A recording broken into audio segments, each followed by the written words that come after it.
Et salut la compagnie. Alors vous le savez, en ce moment on peut pas trop sortir de chez nous. Pas grave, chaque épreuve de la vie est une expérience. Perso, j'en profite pour me remettre en question et pour travailler sur la création de nouveaux projets. À part ça, pour ceux qui ne l'ont pas vu, on est maintenant 20 000 sur la chaîne. Donc je tiens vraiment à vous remercier pour votre fidélité et pour votre présence. On est en marche pour les 50 000 et ça me motive énormément. Alors depuis la création de ma chaîne, je n'ai jamais encore fait de FAQ. Je pense que c'est le moment vu de la période. Alors je vous ai demandé de me poser des questions afin que j'y réponde en vidéo. Faut dire que vous avez été nombreux à jouer le jeu et surtout sur Instagram. D'ailleurs pour ceux qui ne sont pas abonnés à mon compte, qu'est-ce que vous attendez quoi? Non, sérieux, je partage souvent du contenu, plein d'infos et de petites choses que je ne partage pas forcément sur YouTube. Allez, on commence tout de suite et je pense qu'il y en a pas mal qui veulent savoir certaines choses.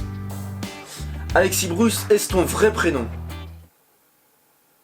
Non. Depuis quand tu fais des vidéos? Alors, ça fait 6 ans il me semble. À quel âge as-tu commencé le bushcraft? J'ai commencé lorsque j'étais tout petit puisque j'avais 10 ans. Comment en es-tu arrivé au bushcraft? Alors passionné de nature, je partais régulièrement en forêt pour seulement quelques heures. Puis j'ai très vite voulu savoir comment je pouvais passer plus de temps en milieu naturel sans forcément revenir chez moi. J'ai donc commencé à chercher des techniques pour allumer des feux, pour construire des abris ou chercher de la nourriture dans la forêt. Et puis j'en suis vite venu au milieu du bushcraft. À l'époque c'était le début du bushcraft sur YouTube et c'était plutôt la mode du blog avant. Fais-tu des sorties avec des abonnés? Ah, cette question vous me l'avez posée au moins 2000 fois. Alors oui, j'essaye d'organiser une fois par an au moins un rassemblement bushcraft sur un week-end. Je vous propose plein d'activités durant cet événement comme divers ateliers, une randonnée et plein d'autres choses. D'ailleurs dans quelques mois je vous annoncerai celui de cette année. YouTube est ton métier ou tu travailles à côté? Alors je suis étudiant en BT gestion forestière, donc YouTube n'est pas mon métier. Alors même si ça serait vraiment cool. Non, je fais quelques boulots en tout cas à côté pour gagner un petit peu de sous, mais voilà. Gagnes-tu de l'argent avec YouTube? Alors vous savez, les pubs que vous voyez sur mes vidéos me rapportent un petit peu d'argent. On va dire qu'ils me permettent de financer environ 70% des vidéos. Et oui, vous savez que la vidéo ça coûte cher, le matos vidéo c'est onéreux et c'est fragile, donc ça doit se changer régulièrement. Et je dois également payer de la musique pour ne pas avoir de problème de droit d'auteur. C'est donc pour ça que j'ai mis en place une cagnotte qui est toujours dans les descriptions de mes vidéos. Et votre aide me permet de compléter les revenus de YouTube. Tu as quoi comme couteau? Eh bien j'ai tout ça et je pense que c'est mieux de dédier une vidéo pour cela. As-tu un projet professionnel? Alors j'envisage d'être instructeur de survie, guider moyenne montagne et également de mener des expéditions que je filmerai. Combien passes-tu de temps dans la nature en un mois? Sur un mois, je vais dire que je passe environ 10 jours dans la nature. Sur une année, ça représente à peu près un quart du temps. Ton milieu préféré pour bivouaquer?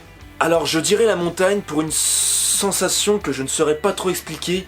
Vous êtes seul, perché, vous observez les lumières le soir des villes dans la vallée. Également lorsque vous bivouaquez sur un sommet, vous regardez le ciel étoilé et là vous vous sentez absorbé par le ciel et c'est vraiment une sensation assez impressionnante. Peux-tu me recommander un coutelier?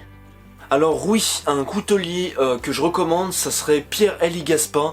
C'est un coutelier français qui fait des beaux couteaux, vraiment des très beaux couteaux pour le bushcraft, etc. Je vous recommande vraiment ce coutelier. Vas-tu ouvrir une boutique? Je viens d'ouvrir mon shop et tu peux donc soutenir mon travail en achetant vêtements et accessoires aux couleurs de la team Alexis Bruce. As-tu des projets de trek? Oui, j'ai un très gros projet qui se déroulera fin de cette année 2020, mais je préfère pas vous en dire plus, je vous en parlerai plus tard. Quelle a été ton aventure préférée? Alors franchement, je ne saurais pas vraiment parce que chaque aventure a son charme entre guillemets. Allez, si je devrais en citer une, je dirais le Tour du Mont Blanc. As-tu une troupe médiévale? Yes, alors j'ai une troupe médiévale qui s'appelle les Compagnons de Pierre Charve. D'ailleurs, tu peux retrouver nos aventures sur Facebook, les Compagnons de Pierre Charve. Quelles étaient les retombées de la série Survivre de France TV pour toi et qu'en penses-tu? Alors déjà cette série est bien, je trouve que ça a été réellement bien filmé. Après clairement il y a plusieurs choses qu'on a dit et qui ont été déformées par l'équipe de la série. On va dire qu'ils ont voulu attirer pas mal d'audience, donc ils sont encore un petit peu trop rentrés dans les clichés du survivaliste. Petit exemple, le mec le plus stéréotype du survivaliste armé, etc. Eh bien c'est celui qui est passé les 3 quarts du temps sur la série. Tes parents sont-ils aussi survivalistes? Non, pas du tout. Ton rêve? Alors ça serait de vivre en autonomie dans les montagnes et de réaliser plein d'expéditions et de voyages dans les autres pays. Que penses-tu des armes à feu? Je ne pense que ça ne sert pas à grand chose d'en détenir une. C'est vrai que tous les survivalistes conseillent de posséder une arme à feu. Je trouve que dans notre contexte actuel et dans notre pays qui est la France, où les armes, le port d'armes à feu est interdit, je pense qu'il y a plein d'autres moyens qui peuvent nous permettre de nous défendre en fait. De plus, une arme c'est un objet qui, pour le faire fonctionner et l'utiliser, nécessite un entraînement régulier. Donc si vous n'avez pas cet entraînement, pour moi ça ne sert à rien de posséder une arme. Une arme, faut savoir qu'elle peut se retourner contre vous, hein, en cas d'agression, elle peut vraiment se retourner contre vous. Donc si vous ne savez pas l'utiliser, ça ne sert à rien d'en posséder une. Plus une arme, ça a besoin de munitions qui sont restreintes. Donc pour moi, une défense personnelle plus pérenne, ça serait plutôt savoir se battre avec ses poings par exemple, ou avec un couteau ou d'autres outils. Comptes-tu faire d'autres vidéos sur le survivalisme? Yes. Est-ce que bivouaquer en forêt est-il légal? Oui et non. En forêt privée, si tu n'as pas l'accord du propriétaire, ça sera illégal. En forêt communale, c'est accepté, sauf que tu n'as pas le droit de faire de feu de camp. Ici, je parle de bivouac et nous de camping, parce que alors là, le camping, c'est interdit partout.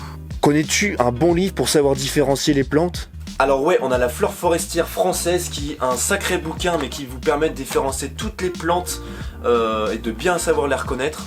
Et plus simplement, on a ce livre-là de Nature en poche, plantes comestibles, qui vous donne 180 plantes comestibles et leurs utilisations. Depuis quand fais-tu du médiéval? Alors je fais du médiéval depuis 4 ans environ. Où trouves-tu ton équipement médiéval? Je le fabrique pour la plupart, mais sinon j'achète chez des artisans. Quelques livres pour apprendre la survie. J'en conseille pas mal, notamment Aventure et survie de John Wiseman.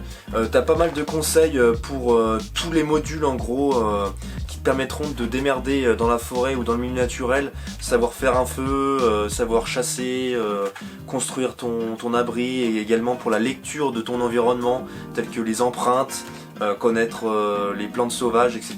Donc voilà, ça c'est un très bon livre. Alors ensuite le livre Bushcraft de Morse Kochanski, c'est pareil, alors lui il est anglais, c'est un livre anglais, donc faut savoir parler anglais. En tout cas c'est un livre qui donne également de très très bons conseils en bushcraft.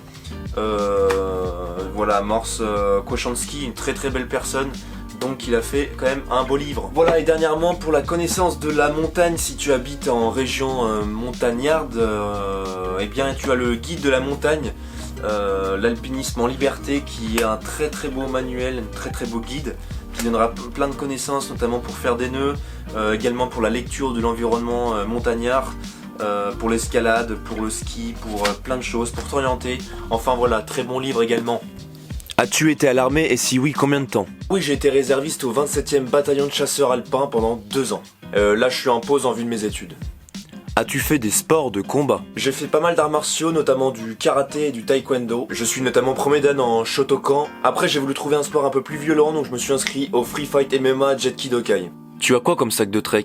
Alors j'ai un sac de la marque Osprey, car je les considère comme étant les sacs les plus confortables qu'il existe sur le marché, notamment avec leur système là de filet à l'arrière.